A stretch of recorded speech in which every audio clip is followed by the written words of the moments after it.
24 గంటల్లోనే ఇరాన్ని పూర్తిగా అంతం చేస్తామంటున్నాడు ట్రంప్.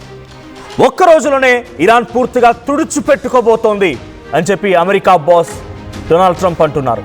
ఇంతవరకు ఓపిక పట్టి చాలా డిసప్పాయింట్ అయ్యాం, సహనం నశించింది, ఇరాన్లో విధ్వంసం సృష్టిస్తానంటున్నాడు డొనాల్డ్ ట్రంప్. ఇక కాల్పుల విరమణ పైన ఇరాన్ ఓవర్ యాక్షన్ చేస్తోంది అంటున్నాడు.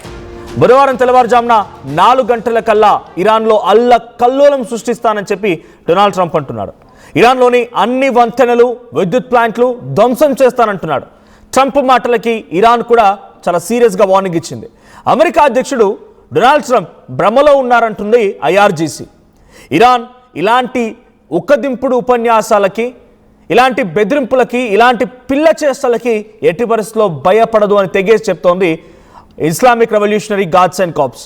తమ దగ్గర ఉన్నటువంటి యురేనియం నిల్వల్ని దొంగిలించడానికి మేము ఏదైతే న్యూక్లియర్ స్థావరాలను ఏర్పాటు చేస్తున్నామో, న్యూక్లియర్ బాంబ్స్కి తయారు చేసినటువంటి ఈ యురేనియాన్ని ఏర్పాటు చేస్తున్నామనే రకంగా డొనాల్డ్ ట్రంప్ భావిస్తున్నాడు. కాబట్టి ఆ యురేనియం నిల్వల్ని దొంగలించడానికి ట్రంప్ రెస్క్యూ ఆపరేషన్ పేరిట రకరకాల విన్యాసాలు చేస్తున్నాడని చెప్పి డొనాల్డ్ ట్రంప్ పైన ఐఆర్జీసీ ఆగ్రహం వెలుగక్కింది. ఇటు 4 బాంబర్లు, 55 ఎయిర్ క్రాఫ్ట్లు, 64 ఫైటర్లు అండ్ 13 రెస్క్యూ ఎయిర్ క్రాఫ్ట్లు, 48 ట్యాంకర్లతో ఈ రెస్క్యూ ఆపరేషన్ జరుగుతుందట. అసలు రెస్క్యూ దేనికి? సో మొన్న మధ్య A-10 వార్థాగ్ ఒకటి, F-15E స్ట్రైక్ ఈగల్, ఈ 2 యుద్ధ విమానాలు కూడా అమెరికాకు సంబంధించిన యుద్ధ విమానాలు, అమెరికా ప్రయోగించినటువంటి ఈ యుద్ధ విమానాల్ని ఐఆర్జీసీ తిప్పికొట్టింది. ఇరాన్ వాటిని కుప్పకూల్చింది. ఈ కుప్పకూలిన సమయంలో ఒక పైలట్ ఇరాన్ భూభాగంపై పడిపోయాడు. ఇరాన్ గగనతలంపైకి వచ్చి దాడులు చేయడానికి అమెరికా సిద్ధమైతే దాన్ని కొట్టింది ఇరాన్. సో అక్కడ ఒక పైలట్ ఎస్కేప్ అయిపోయి సేఫ్గా ఎజెక్ట్ అయిపోతే ఇంకో పైలట్ మాత్రం ఇరాన్ చేయి జిక్కించుకుంది. ఇరాన్ చేతిలో ఇప్పుడు ఆ పైలట్ ఉన్నారు. ఆ పైలట్ని విచారిస్తోంది. అయితే ఆ పైలట్ని రక్షించబోతున్నాము, ఆ పైలట్ని కాపాడుతామనేటువంటి పేరిట రెస్క్యూ ఆపరేషన్ అటువంటి ఒక చాటు మార్గాన రెస్క్యూ ఆపరేషన్ అంటే నేమ్ ఉంటుంది, కానీ బ్యాక్గ్రౌండ్ వర్క్ మాత్రం యురేనియం నిల్వల్ని దొంగిలించడానికే అనేటువంటి మాటని ఇరాన్ చెప్తోంది. రెస్క్యూ ఆపరేషన్ తొక్కలే తోటొకరు కట్టలేదు, మా అదుపులో ఉన్నాడు అంతే సేఫ్, ఇంకా రెస్క్యూ ఆపరేషన్ పేరిట వచ్చి మా యురేనియం నిల్వలు దొంగతనం చేసుకుని వెళ్తున్నాడు ట్రంప్ దొంగ అన్నట్టుగా ఇరాన్ చెప్తోంది. సో కంటిన్యూషన్లో ఈ సమాచారం ఇచ్చింది ఎవరైనా, ఆ పైలట్ని పట్టుకోవడానికి ఇరాన్కి సమాచారం ఇచ్చింది ఎవరైనా, వారికి మాత్రం శిక్ష మామూలుగా ఉండదని ట్రంప్ వార్నింగ్ ఇస్తున్నారు. రెస్క్యూ ఆపరేషన్లో అమెరికా ఆఫీసర్ను సేఫ్గా పట్టుకున్నామని కూడా డొనాల్డ్ ట్రంప్ చెప్తున్నాడు. ఇది చరిత్రలో డైరెక్ట్గా అమెరికాకు సంబంధించిన ఫైటర్ జెట్స్ని కూల్చివేసినటువంటి ప్రక్రియలో ఇరాన్ ఒక చరిత్రలో చాలా అద్భుతమైన ఘట్టంగా వివరణిస్తోంది. ఎందుకు ఇరాన్ భారీ మూల్యం కూడా చెల్లించుకోవాల్సిందేనని చెప్పి డొనాల్డ్ ట్రంప్ అంటున్నాడు. ఈ 5-6 వారాల యుద్ధంలో డైరెక్ట్గా అమెరికాపై అటాక్ చేసింది ఇదే మొదటిసారి. F-15E స్ట్రైక్ ఈగల్ ఒక ఫైటర్ జెట్, అది ఇరాన్ గగనతలంపైకి వెళ్ళి దాడులు చేసేందుకు యుద్ధ విన్యాసాలు చేస్తూ ఉంటే అక్కడ దాన్ని ఐఆర్జీసీ కుప్పకూల్ చేసింది. ఇంకోటి అక్కడ పడిపోయినటువంటి ఆ విమానానికి రెస్క్యూ చేయడానికి ఇంకోటి A-10 వార్థాగ్ అనేటువంటి ఇంకో యుద్ధ విమానం వస్తూ ఉంటే దాన్ని కూడా స్ట్రైట్ ఆఫ్ హార్ముజ్ దగ్గర పేల్చేసింది ఇరాన్. సో ఇలా 2 గంటల వ్యవధిలోనే ఒకదాని తర్వాత ఒకటి పేలిపోయాయి. ఒకటి డైరెక్ట్గా అటాక్ చేయడానికి వచ్చింది, ఇంకోటి రెస్క్యూ చేయడానికి వచ్చింది. సో ఇక్కడ అటాక్ చేయడానికి వచ్చినటువంటి దాంట్లో పైలట్ని ఇరాన్ పట్టుకుంది. ఆ పైలట్ని రెస్క్యూ చేయించడం కోసం దాని చాటు మార్గాన రకరకాల ఫైటర్ జెట్లతో, ట్యాంకర్లతో యుద్ధ విన్యాసాలు చేస్తూ డొనాల్డ్ ట్రంప్ యురేనియాన్ని దొంగలించడానికి వస్తున్నటువంటి దొంగ అని ఇరాన్ చెప్తోంది. సో ఇక ఇటు అమెరికా వైపు నుంచి డొనాల్డ్ ట్రంప్ మాత్రం బుధవారం తెల్లవారుజామున 4 గంటల కల్లా నీ పని కథం. ఇది అమెరికా అధ్యక్షుడు డొనాల్డ్ ట్రంప్ చెప్తున్న మాట. ఒకసారి డైరెక్ట్గా ఆయన ఒక స్టేట్మెంట్ పాస్ చేశారు, ఆయన మాట్లాడారు. సో ఆయన ఏం మాట్లాడారో చూద్దాం. Mister, we have a plan because of the power of our military where every bridge in Iran will be decimated by 12 o'clock tomorrow night, where every power plant in Iran will be out of business, burning, exploding, and never to be used again. I mean, complete demolition by 12 o'clock. And it'll happen over a period of 4 hours if we wanted to. We don't want that to happen. We may even get involved with helping them rebuild their nation. And you know what? If that's the case, the last thing we want to do is start with power plants, which are among the most expensive thing, and bridges. You saw the bridge one. We were very close to a deal. And then I got a call from Mr. Witkoff, Mr. Kushner, and JD saying, I think they're breaking the deal. I said, tell them that's okay. Don't worry about it.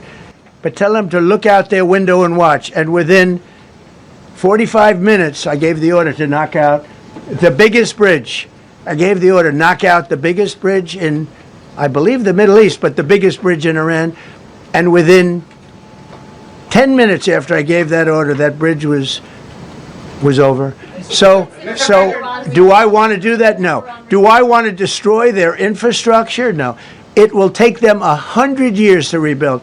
Right now, if we left today, it would take them 20 years to rebuild their country, and it would never be as good as it was. And the only way they're going to be able to rebuild their country is to utilize the genius of the United States of America. We have a plan, because of the power of our military, where every bridge in Iran will be decimated by 12. So వైపు చర్చలు జరుగుతున్నాయి. ఆయన చాలా క్లియర్గా చెప్తున్నారు, చర్చలు జరుగుతున్నాయి. చర్చలు జరుగుతున్న క్రమంలో చర్చలకు వెళ్ళినటువంటి జేడీ వ్యాన్స్ తమ వైస్ ప్రెసిడెంట్ అండ్ కొంతమంది అధికారులు కాల్ చేశారంట. We're not going to make a deal. వాళ్ళు చెప్పిన కండిషన్స్ ఎట్టి పరిస్థితులు యాక్సెప్ట్ చేసేలా లేవు. సో మనం చెప్పిన కండిషన్స్ వాళ్ళు యాక్సెప్ట్ చేయడం లేదు, మనం డీల్ కుదుర్చుకునేలా లేదు అనేటువంటి ఒక ఫోన్ చేశారంట. వెంటనే డొనాల్డ్ ట్రంప్ రిప్లై ఇచ్చాడంట, let them wait for next 45 minutes. వాళ్ళని ఒక 45 నిమిషాలు ఆగమని చెప్పు, యుద్ధ విమానాలు సిద్ధంగా ఉన్నాయి, పేల్చేస్తానని చెప్పాను. అక్కడ ఉన్నటువంటి ఇరాన్లో అతిపెద్ద బ్రిడ్జ్ని పేల్చేశాను అనేటువంటి మాటను డొనాల్డ్ ట్రంప్ చెప్తున్నారు. వీ హ్యావ్ బ్యూటిఫుల్ బాంబర్ అంటున్నాడు ఆయన. బంకర్లను సైతం కుప్పకూల్చేటువంటి బాంబులు మా దగ్గర ఉన్నాయంటున్నాడు. పవర్ ప్లాంట్స్ని, బ్రిడ్జెస్ని పేలుస్తున్నాను, ఇంకా పేలుస్తున్నాను అనేటువంటి మాటను మాట్లాడుతున్నాడు. నేను తలుచుకుంటే ఇరాన్ని 100 సంవత్సరాలు వెనక్కి నెట్టేయగలుగుతాను. 100 సంవత్సరాల రాతి యుగం నాటి పరిపాలన వాళ్ళకి తీసుకొస్తాను. లేదు, వాళ్ళు మళ్ళీ నాకు చెప్పిన మాట విని నేను చెప్పిన దానికి ఓకే అంటే కనుక వాళ్ళు ఇప్పటికిప్పుడు వదిలేసిన ఆ డిస్ట్రాక్షన్ నుంచి బయటపడడానికి 20 ఏళ్ళు పడుతుంది. దానికి నేను సహాయం చేస్తాను అని చెప్తున్న మాట ఇది. ఇరాన్ని తన కంట్రోల్లోకి కంప్లీట్గా తీసుకుంటే, వాళ్ళు ఈయన చెప్పిన మాటల్లా వింటే, ఇప్పటికిప్పుడు ఇరాన్ని అలాగే వదిలేసిన దాన్ని రిట్రైవ్ చేసుకోవడానికి ఇరాన్కి 20 సంవత్సరాలు పట్టింది. దాన్ని నేను సహాయం చేస్తాను. కానీ నా మాట వినకుండా వాళ్ళు ఇంకా తెగదీస్తే నేను అక్కడ బ్రిడ్జెస్ని, పవర్ ప్లాంట్స్ని అన్నిటినీ కొట్టేస్తానని చెప్పేటువంటి మాటని డొనాల్డ్ ట్రంప్ తన వార్నింగ్ని చెప్తూ ఉన్నాడు. సో చూడండి, 45 నిమిషాల్లోనే వాళ్ళని వెయిట్ చేయమని చెప్పండి, నేను నా సత్తా ఏంటో చూపిస్తానని చెప్పి జేడీ వ్యాన్స్కి త్రూ ఫోన్ కాల్ చెప్పిన డొనాల్డ్ ట్రంప్ 10 నిమిషాల్లోనే ఇరాన్లో అతిపెద్ద బ్రిడ్జిని పేల్చేశాను, ఇంకా ఇటువంటివి చాలా ఉన్నాయని చెప్తున్నాడు. ఇంకా ఇటువంటివి చాలా ఉన్నాయి, 10 నిమిషాల్లోనే పేల్చేయగలిగాను. ఇక నా మాట వినట్లేదు కదా వాళ్ళని కిటికీలు తెరుచుకొని చూడమని చెప్పండి అనేటువంటి మాటను కూడా డొనాల్డ్ ట్రంప్ జేడీ వ్యాన్స్కి ఫోన్ కాల్లో చెప్పాడంట. Let them open the Windows, వాళ్ళ కిటికీలను తెరుచుకొని చూడమని చెప్పు, ఏ రకంగా విధ్వంసం జరుగుతుందో అనే రకంగా డొనాల్డ్ ట్రంప్ హెచ్చరిస్తున్నాడు. ఇటు ఇంతలా హెచ్చరిస్తున్నా, ఇన్ని వార్నింగ్స్ పెడుతూ ఉన్నా, ఆయన ఉపయోగించరాని పదాలను ఉపయోగిస్తున్నా, బి పదం ఉపయోగిస్తున్నా, లేకపోతే ఎఫ్ అనే పదం ఉపయోగిస్తున్నా, ఈ ఎఫ్ బూత్ పదం కానీ లేకపోతే బి అనేటువంటి పదం కానీ ఇలాంటి ఎక్స్ట్రీమ్ లాంగ్వేజ్ని యూజ్ చేస్తున్నా కూడా ఇరాన్ డొనాల్డ్ ట్రంప్ని చాలా లైట్ తీసుకుంది. డొనాల్డ్ ట్రంప్ కండిషన్స్ని ఎట్టి పరిస్థితుల్లో యాక్సెప్ట్ చేయమనేటువంటి మాటనే మాట్లాడుతోంది. జరగాల్సిన నష్టం చాలా వరకు జరిగిపోయింది. 6,000 మంది ఆర్మీ సైన్యం మరణించడం, సామాన్యులు కూడా అదే స్థాయిలో మరణాల సంఖ్య ఉండడం, ఇక్కడ ఇవన్నీ కూడా ఇరాన్ని చాలా రాటు తేలే విధంగా చేశాయి. సో కొడుతూ ఉంటే రాటు తేలిపోయినట్టుగా కంటిన్యూస్గా అటాక్స్తో ఇరాన్ అంతా రాటు తేలిపోయింది. చంపేస్తావా చంపేయి, నేను మా వైపు 10 మంది చంపేస్తే నేను కనీసం ఒక్కరైనా చంపలేనా అనే రకంగా ఒక ధీమాతో ఉంది ఇరాన్. అందుకే ఇరాన్ పైన అమెరికా ఇన్ని వార్నింగ్లు ఇచ్చినా కనీసం పట్టించుకోవట్లేదు, ఇరాన్ కనీసం దేకట్లేదు. ఆయన రెస్క్యూ ఆపరేషన్ చేస్తుంటేనే డొనాల్డ్ ట్రంప్ని ఒక దొంగలాగా, యురేనియం నిల్వలు ఎత్తుకపోవడానికి వచ్చిన దొంగ అన్నట్టుగా ఐఆర్జీసీ భావిస్తోంది. నిజంగానే ఈరోజు రాత్రి, యాజ్ ఈ said, on tomorrow by 12 PM in the night, అంటే మన టైమింగ్ ప్రకారంగా Wednesday in the early morning or today in the night, ఆ సమయానికల్లా భయంకరమైనటువంటి దాడులకు పాల్పడతానని చెప్పి డొనాల్డ్ ట్రంప్ వార్నింగ్ ఇస్తున్నాడు ఇరాన్ పైన. మరి ఇరాన్ కూడా దీనికి సంబంధించి ఎప్పటికప్పుడు రిటిలియేట్ చేయడానికి సిద్ధంగా ఉంది. ఇరాన్ కూడా దీన్ని రిటిలియేట్ చేయడంతో పాటుగా అమెరికాను సైతం ఇబ్బందులకు గురి చేయాలని, నిన్నటి వరకు కేవలం గల్ఫ్ కంట్రీస్లో ఉన్నటువంటి అమెరికా స్థావరాల పైన, అమెరికా ఎయిర్ బేసెస్ పైన, అమెరికా కంపెనీస్ పైన అటాక్ చేసిన ఇరాన్ ఇక కూడా డైరెక్ట్గా ఇటు ఇరాన్ని మొత్తాన్ని నాశనం చేస్తానని డొనాల్డ్ ట్రంప్ బహిరంగంగానే ప్రకటిస్తున్నాడంటే ఇరాన్ కూడా డైరెక్ట్గా అమెరికాపై దాడి చేయాలని ఒక ఆలోచన చేస్తోంది. మరి నిజంగానే ఆ స్థాయిలో ఇరాన్ దగ్గర టెక్నాలజీ ఉందా? ఇరాన్ అమెరికాపై డైరెక్ట్ అటాక్ చేయగలుగుతుందా? చూడాలి ఏం జరిగిద్దో. But as of Donald Trump said, ఈరోజు రాత్రికి ఏదైనా భయంకరంగా జరగవచ్చు. మన ప్రపంచ దేశాల్లో ఇరాన్ అనేటువంటి ఒక దేశాన్ని లేకుండా చేస్తానటువంటి మాట శపథం డొనాల్డ్ ట్రంప్ తీసుకున్నాడు. ఆ దిశగా ప్రయత్నం కూడా జరిగితే జరగవచ్చు. Because he senile. ఎప్పుడు ఏం ఆలోచిస్తాడో, ఏ రకంగా తన అహంభావాన్ని ప్రదర్శిస్తాడో తెలియదు. ఇన్ని వార్నింగ్లు ఇచ్చిన తర్వాత ఇరాన్ని ఆ స్థాయిలో మట్టు పెట్టకపోతే ప్రపంచ దేశాలన్నీ కూడా తనని లైట్ తీసుకుంటాయనో, తనకి భయపడవనో ఒక ఆలోచనలో కూడా ఉండి ఉంటాడు. సో ఎంత నష్టపోయినా సరలేదు, అటు ఆర్థికంగా అమెరికా నష్టపోయినా, అనేక రకాల వెపన్గా నష్టపోయినా, మ్యాన్ పవర్గా నష్టపోయినా, ఆర్మీ సైన్యంలో మరణాలు సంభవించినా, ఏం జరిగినా ఎలా జరిగినా ఇరాన్ని మాత్రం వదిలే ప్రసక్తి లేదని చెప్పి డొనాల్డ్ ట్రంప్ శపథం తీసుకొని కూర్చున్నాడు. కాబట్టి ఆ దిశగానే జరిగే అవకాశం ఉంది. ఈరోజు రాత్రి కల్లా భయంకరమైనటువంటి యుద్ధం తెరదీసే అవకాశం ఉంది. మరి ఇప్పటికిప్పుడైతే ఎటువంటి చర్చలు జరుగుతున్నాయి, చర్చలు ఏమైనా కొంత ఫ్రూట్ఫుల్ డిస్కషన్ అవుతుందా, సక్సెస్ఫుల్ రిజల్ట్ బయటకు వస్తుందా అంటే ఇంకా ఆ డిస్కషన్స్ అండర్ ప్రాసెసే. డొనాల్డ్ ట్రంప్ 12 కండిషన్లు పెడితే ఇరాన్ 15 కండిషన్లు పెట్టింది. డొనాల్డ్ ట్రంప్ పెట్టిన కండిషన్స్ అటు ఇరాన్ యాక్సెప్ట్ చేయడం లేదు, ఇరాన్ పెట్టిన కండిషన్ ఎట్టి పరిస్థితుల్లో కూడా యాక్సెప్ట్ చేసే ప్రసక్తే లేదని డొనాల్డ్ ట్రంప్ అంటున్నారు. ఈ రెండు దేశాల మధ్య భయంకరమైన యుద్ధం జరుగుతోంది. సో ఈ యుద్ధంలో ఈరోజు రాత్రి ఒక తీవ్రమైన పరిణామం క్లైమాక్స్కి వచ్చిందని చెప్పాలి డొనాల్డ్ ట్రంప్ మాటలో చూస్తూ ఉంటే.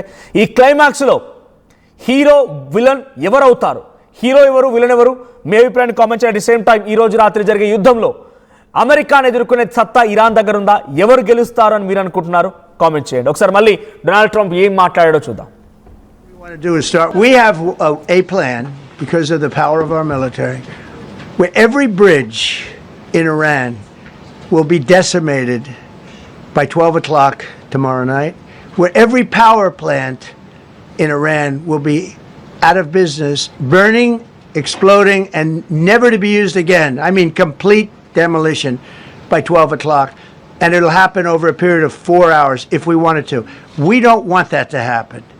We may even get involved with helping them rebuild their nation. And you know what? If that's the case, the last thing we want to do is start with power plants, which are among the most expensive thing, and bridges. You saw the bridge one. We were very close to a deal.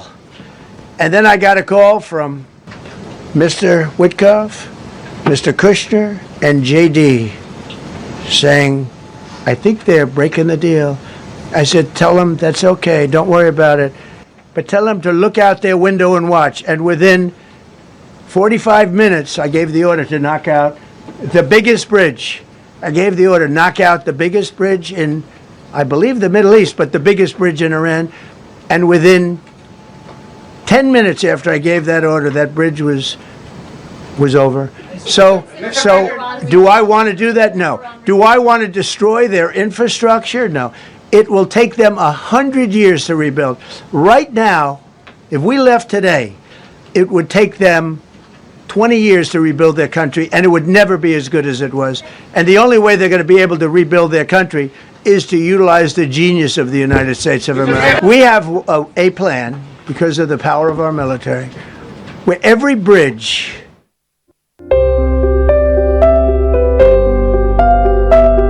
చిన్న చిన్న ఆనందాలు 35 ఏళ్లుగా నా జీవితంలో లేవు.